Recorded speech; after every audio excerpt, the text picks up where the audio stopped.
भारत माता के जय, भारत माता के जय, भारत माता के जय। सैनिक एकता जिंदाबाद, सैनिक एकता जिंदाबाद, सैनिक एकता जिंदाबाद। अभी तो ये अंगड़ाई है, आगे और लड़ाई है, अभी तो ये अंगड़ाई है। सर आज 9वां दिन आप लोगों को यहाँ पर हो चुका है, लगातार धरने पर बैठे हैं, लगातार अपनी मांग कर रहे हैं, पर अब तक आपको 1% भी ऐसा लगा कि यहाँ कोई उम्मीद नजर आ रही हो कि सुनवाई हो रही है? देखिए 9वां दिन होया या 9 महीने भी होंगे, हम जब सैनिक जहाँ डट जाते हैं ना, जब सरहदों पे जैसे डटते हैं ना, हम अपनी मौत की परवाह नहीं करते, डटे रहते हैं, पीछे नहीं हटते। जैसे हम जहाँ अभी बैठ गए, हम पीछे नहीं हटेंगे, भाई 9वां दिन है, भाई 9 महीने हो जाए, भाई कितने भी हमारे को बैठना पड़े, हम बैठेंगे, क्योंकि हम अपनी जायज़ मांगों के लिए, हम अपना जरा आर्टिकल 14 के मुताबिक बराबरता का अधिकार मांगने आए हैं। हम कोई सरकारों के विरोधी नहीं है, हम किसी पॉलिटिकल पार्टी के विरोधी नहीं है, हम केवल आए हैं अपने हक़ी मांगों के लिए। अभी मेरे को हमारा एडवोकेट साहब बता के गया है कि जो सुप्रीम कोर्ट में रेट डाला था शायद वो हो गया है, मान लिया सुप्रीम कोर्ट ने, आदेश दे दिए हैं कि जितना भी 1 पेंशन का जो एरियर है एक ही किस्त में मिलेगा। CDA के ऑर्डर भी आ गए हैं, लेकिन इसमें मैं बता देना चाहता हूं कि हमारे जवानों को इसमें खुशी ज़्यादा नहीं होनी चाहिए, क्योंकि कुछ परसेंट को ही इसका बेनिफिट होना है। जो सिपाही से हवलदार तक जो जिनकी पेंशन बढ़ी है थोड़ी बहुत, उनको एरियर मिलना है, वो भी लाख के आसपास, 1 लाख के अंदर ही है सब।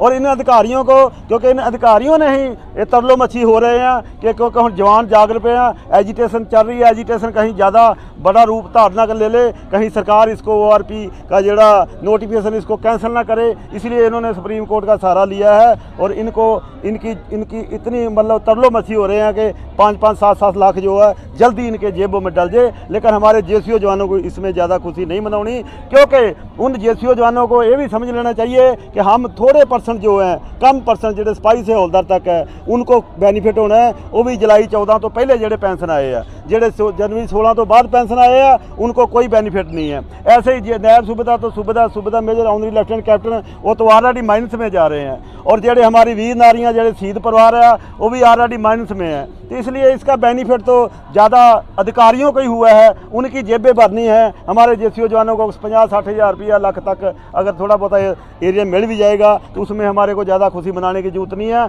क्योंकि उनके साथी जड़े दुनिया से नहीं रहे, उनको उनके बारे में भी सोचना है। जो हमारे शहीद हुए हैं जड़े सरहदों के ऊपर, उनके परिवारों को कोई इसमें ज़्यादा बेनिफिट नहीं हुआ, हमने उनके बारे में भी सोचना है। हमारे गुरुओं के मुताबिक हमारे को खाली सेल्फ से नहीं बनना है, हम उनके लिए लड़ना है, हम अपने लिए नहीं लड़ना है। हम उन शहीद परिवारों के लिए लड़ना है, उन वीर नारियों के लिए लड़ना है, उन रिजर्विस्ट जड़े जिन्होंने 3 लड़ाई लड़ी, जिन्हें ORP 1 के 3500 हुई, तो ORP 2 के भी उनकी बढ़ोतरी नहीं हुई। हमारे जो जेडे शहीद परिवार है उनका भी जो आप देख लो टेबल नंबर 52, उनका भी कोई बढ़ोतरी नहीं। जो कम सर्विस में 1-2-4 साल में जेडे बॉर्डरों के ऊपर शहीद हो जाते हैं, जैसे कारगिल में जितने भी ज़्यादा शहीद हुए थे, कम सर्विस वाले शहीद हुए थे, उनको कोई बेनिफिट नहीं है। इसलिए ये बेनिफिट जो ORP का जेवर केवल जेडे अधिकारी है वो मलाई खा गए हैं सरकारों को गुमराह करके, हमारे कठ दिखा के, क्योंकि उनको 5-6 लाख से 7 लाख तक एरिया मिल जाना है। ठीक है, सुप्रीम कोर्ट ने ऑर्डर दिए हैं, उसका हम वेलकम करते हैं, लेकिन इसमें हमारे साहब को सैनिकों कोई ज़्यादा इतना मतलब कोई बेनीफिट नहीं है ORP 2 दे विच। इसलिए हम सरकार से मांग करते हैं हमारा इक्वल MSP हो, इक्वल पे फैक्टर हो, इक्वल डिसेबिलिटी होए, तो फिर ही हमारा ORP 2 दे विच जिहड़ा वा हमारा कोई फायदा हो सकता है, मतलब वरना कोई फायदा नहीं। अधिकारी और जो सैनिक है, जो मतलब एक जमीन पर काम करने वाले और एक ऑफिस में काम करने वाले, उनके बीच में भी विभाजन हो गया है। विभाजन नहीं हम कहेंगे, हम अभी नहीं विभाजन नहीं कहेंगे। आप देखिए अब सिविल में जैसे कि कोई IAS अफसर बनता, मान लो किसी मजदूर का बच्चा IAS अफसर बन जाता है, PCS अफसर बन जाता है, और वो उनकी जूनियर अलग होती है, और जेडे क्लास 4 क्लास D एम्प्लॉय उनकी जूनियर अलग है। ऐसा नहीं है हमारे अधिकारी उनकी जूनियर अलग है, ठीक है, लेकिन उन्होंने पिछली जितनी भी एजिटेशन हुई है हमारे जवानों का इस्तेमाल किया, जो हम 97% है, हमने भी उनके ऊपर विश्वास किया, लेकिन उन अधिकारियों ने ही हमारा विश्वासघात किया हमारे साथ, जिसकी वजह से आज हम सड़कों पे बैठे हैं। अभी कितना सर, अगर डिफरेंशिएट की बात करूं तो कितना डिफरेंस आता है दोनों पेंशन? डिफरेंस है, हमारे चार्ट देख लीजिए। 2006 में एक लेफ्टिनेंट कर्नल की जड़ी विडो पेंशन 5880 रुपये सी, और हमारा जो नायक टीएससी फौज में सबसे नीचे वाला रैंक है उसकी 35 हुई उसकी वाइफ दी। और अभी जो है आज की डेट में हमारी वो जो विडो है उसकी 12,000 रुपया और वहाँ पर उस अफसर की 70-72 रुपया। अगर उसी रेशो से बढ़ती हमारी विडो को तो कम से 30-35 पेंशन होना चाहिए थी। इसलिए ये MSP जड़ा रिस्क फैक्टर है वो हमारे जवानों को 5200 और अधिकारियों को 15,500 जो कि हमारी पेंशन के ऊपर भी इफेक्ट होता है, उसका 50% हमारे को पेंशन भी इंक्लूड होती है। ऐसे जड़ा पे फैक्टर हुआ है 7वां पे कमीशन, उसमें अधिकारियों को 2.81 दिया गया, हमारे को 2.5 24% तो वहाँ पर ही अधिकारी बेनिफिट लेंगे। और अभी जो पुराने अधिकारी हैं वो ORP रिवीजन में वो भी उनके बराबर आ गए हैं और हमारे को इसलिए फ़ायदा नहीं हुआ। कुछ परसेंट लोगों को मैं मानता हूँ हुआ है, थोड़ा बहुत 1000, 1200, 1500 बड़ी है, लेकिन वो ना मात्र। ज़्यादातर जेडे परसेंटेज है, जैसे कि मोदी जी ने खुद ही बोला था 15 में कि मेरे 70% जवान जो है प्री मेचर आ जाते हैं, उनको ORP से वांझा किया था पहले नोटिफिकेशन में 15 वाले, लेकिन फिर भी प्राइम मिनिस्टर ने की दरिया दिली थी कि उनको जो है ORP का दिया गया बेनिफिट, लेकिन जुलाई 14 के बाद उनको भी आउट कर दिया गया। इसलिए 70% वो आउट हो गए, सिपाही JCO से लेके ओनली लेफ्टिनेंट कैप्टन तक आउट हो गए, शहीद परिवार आउट हो गए, साढ़े वीर नारियां विडो आउट हो गई, बाकी कितने रह गए?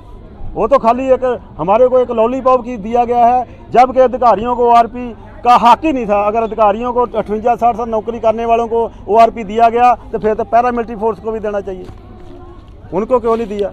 कोश्यारी कमेटी की रिकमेंडेशन में एक पॉइंट है कि पैरामिलिट्री के फोर्स को क्यों ORP नहीं मिलना चाहिए। उसमें जवाब दिया गया था कि उनको इसलिए नहीं मिलना चाहिए क्योंकि वो 58-60 साल नौकरी करते हैं। तो फिर हमारे अधिकारियों को क्यों मिल गया? क्योंकि इसलिए मिला कि हमारा संख्या बल दिखाया गया, सरकार के ऊपर दबाव बनाया गया और जिनको नहीं मिलना चाहिए था वो ले गए और जिनका हक था 35-40 साल वालों का उनको नहीं मिला। इसलिए हमारे JCO जवानों में रोष है। एक नारा दिया जाता है हमेशा से ही, जय जवान जय किसान का। आज वो नारा किसान सड़कों पर, जवान सड़कों पर, क्या आज वो नारा सुरक्षित है? बिल्कुल सुरक्षित नहीं है। जो लाल बहादुर शास्त्री जी ने नारा दिया था जय जवान जय किसान, वो किसान भी 1.5 साल सड़कों में रोले हैं और इतना लंबा एजिटेशन करने के बाद ही उनको जो उनके मुद्दे थे वो भी अभी थोड़ा बहुत हल हुए। MSP का जड़ा होता, हमारा MSP का मुद्दा अलग है, किसानों का अलग है, इसमें इसको आप वो नहीं कर लेना। उनका मतलब है वो मिनिमम सपोर्ट प्राइस है, हमारा MSP का मतलब है मिलिट्री सर्विस पे, तो इसलिए उनको भी सड़कों में अभी हम भी रोल रहे हैं। तो इसलिए जय जवान जय किसान का नारा तो मतलब व्यर्थ ही है। अच्छा, तो आगे कितना लंबा जाने वाला है धरना, कितना लग ये तो हमने बताया कि जैसे सैनिक सरहदों में डटता है ना, 5 साल बाद लड़ाई लड़नी पड़े, दुश्मन की पीछे नहीं हटता। आज हम भी अपनी हक की मांगों के लिए सरकार के इधर आए हैं, सरकार के दरवाजे के ऊपर आए हैं। अगर बच्चा रोता है परमिशन लेनी पड़ती है, हमारे को परमिशन में प्रॉब्लम आई थी पहले दूसरे दिन, लेकिन हमने जो अपना जो भी हमने संवैधानिक तरीके नाल किया, जो भी उसका विरोध किया, तो हमारे को परमिशन मिलना शुरू हो रहा है। लेकिन जब तक परमिशन मिलता रहेगा, हम इस जो भी जितने संख्या का हमारे को परमिशन मिल रहा है, हमने प्रशासन का साथ दे रहे हैं, क्योंकि जब ये अभी हमारा संकेतक धरना है, कंटिन्यू चलता रहेगा।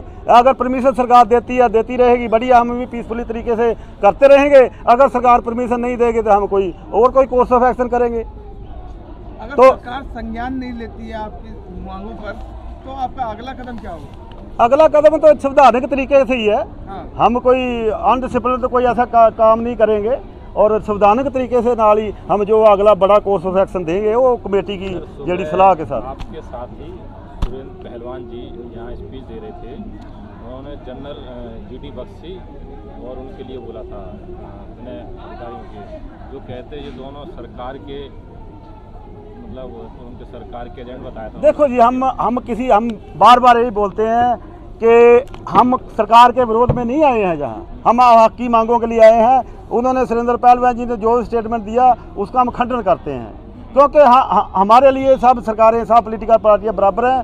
और अगर GD बख्शी हमारे तरफ से किसी भी संस्था को बिलोंग करता है, किसी भी पार्टी को बिलोंग करता है, हम अपने हक की मांगों के लिए आए हैं। जैसे विनय मिश्रा उनके बारे में बताया, हमारा उनसे कोई लेना देना नहीं है। हम अपनी हक की मांगों के लिए हम यहाँ बैठे हैं, हमारे से सरकार बात करेगी, हमारा जो साझा प्लेटफॉर्म पर हैं, तो तब हम जहाँ से उठ के जाएंगे। वरना हम जो पहलवान जी का निजी बयान था, वो उनका निजी बयान था, हमारी स्टेट की तरफ से नहीं था। वो गुस्से में आके, क्योंकि वो एक्चुअली गलत हो रहा है हमारे साथ। हम इधर बैठे हैं पूरे देश के जवान, और जो कोई दूसरा उसका सरकारी उसको टॉट समझ लो या कैसे भी समझ लो, हम वो नहीं बोलेंगे। लेकिन वो कोई और भी कई ਇਹੋ ਜਿਹੀਆਂ ਸਾਬਕਾ ਸੈਨਿਕ ਜਥੇਬੰਦੀਆਂ ਨੇ ਜਿਹੜੀਆਂ ਅਫਸਰਾਂ ਦੇ ਬਕਾਵੇ ਥੱਲੇ ਆ ਕੇ ਜਾਂ ਸਰਕਾਰੀ ਏਜੰਸੀਆਂ ਦੇ ਬਕਾਵੇ ਥੱਲੇ ਆ ਕੇ हमारी स्टेज को ਜਿਹੜਾ इसको तारपीडो करने की कोशिश कर रही ने। बहुत सारिया ਇਹੋ ਜਿਹੀਆਂ बैठे तो हम हैं धरने पे, लेकिन सरकार के आगे मेमोरेंडम दे रही ने कि जैसे पूरा देश हमारे पीछे है। वो सरकारी एजेंसियां दे बंदे ने या अफसर हैड संस्थावां ने और उन्हां दी डोर अफसरां दे हत्थ विच है। पता नहीं जां तो उन्हां नूं किसी किस्म दा लालच दिता जांदा वा जां किदां वो साडे ही जथियों जवानां नूं वगरा के जां उन्हां नूं लालच दे के हमारे जिहड़ा अंगेज स्टेटमेंट दवारे अलग अलग प्रोग्राम लिखे जा रहे हैं। हमारी स्टेज पे फर्दर अगे कोई भी ऐसा बड़ा कोर्स ऑफ अभी तक हमने अनाउंस नहीं किया है। भावें कोई 12 मार्च का होए, 1 अप्रैल का होए, हमारी ये साझे मोर्चे वालों कोई भी प्रोग्राम नहीं है। जैसे ही कोई प्रोग्राम लिखा जाएगा उसका अलग तौर पर बता दिया जाएगा। फिलहाल हमारा सकेत धरना जोड़ा वा कंटिन्यू चलता रहेगा।